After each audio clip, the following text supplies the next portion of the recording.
Sometimes a single choice can change everything. Today, we're going to unpack a powerful story about a choice like that. It's a choice that interrupts a life filled with danger and intrigue, and it echoes through time to ask a question that's just as real for us today as it was 2,000 years ago. So picture this. We're at the absolute height of the Cold War. Tensions between the US and the Soviet Union are stretched to the breaking point. The whole world is thick with espionage, secret ops, and constant simmering danger. And the center of it all? The divided city of Berlin. And right in the middle of all this cloak and dagger stuff is this larger-than-life figure, the CIA's chief of station in Berlin. This guy was so legendary, he was once introduced to President Kennedy as America's very own James Bond. And get this, his wife? She was every bit his equal, an absolute powerhouse. She'd been an officer in the Women's Army Corps and worked as a saboteur during World War II, even smuggling German scientists into the United States. Talk about a power couple living life on the edge. And then, on a totally normal morning, their extraordinary lives get interrupted. A box is just left on their doorstep. No note, no explanation. They have no idea where it came from. And inside, they find a baby girl. So what do? Your life is surrounded by global secrets and daily danger, and now, this vulnerable little life shows up out of nowhere. What's the right move? We'll circle back to their answer in a bit. That question, what to do with an unexpected child? It's not new, not by a long shot. In fact, it connects this Cold War spy directly to a humble carpenter from 2,000 years ago. And that brings us to our first section, Joseph's righteous choice. So let's rewind about 2,000 years. There's this other man, Joseph, and his life is about to get turned completely upside down. He finds out his fiancée, Mary, is pregnant, and he knows for a fact that he is not the father. He is staring down a life-altering choice. Now, the text here calls Joseph a righteous man, and his first plan, it was to divorce Mary quietly, to save her from public humiliation and shame.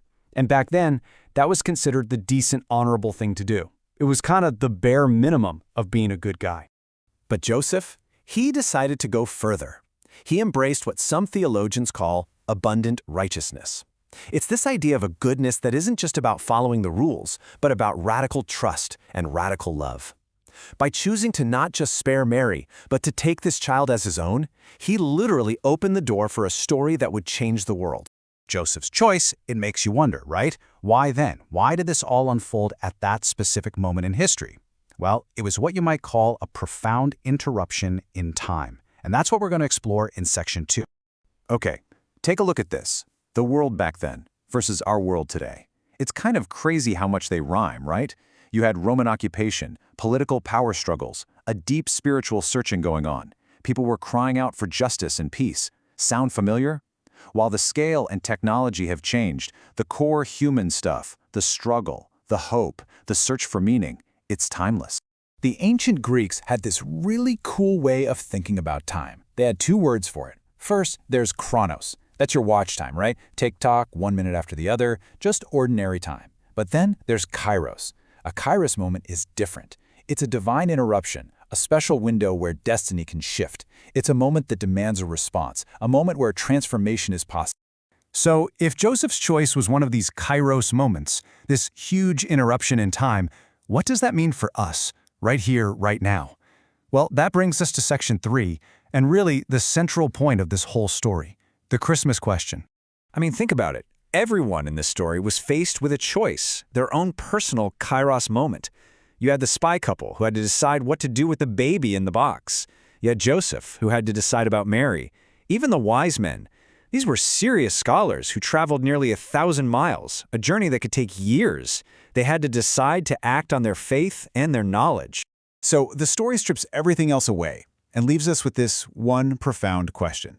And it's not just for the characters in the story. It's for every single one of us, 2,000 years later. What are we going to do with this child?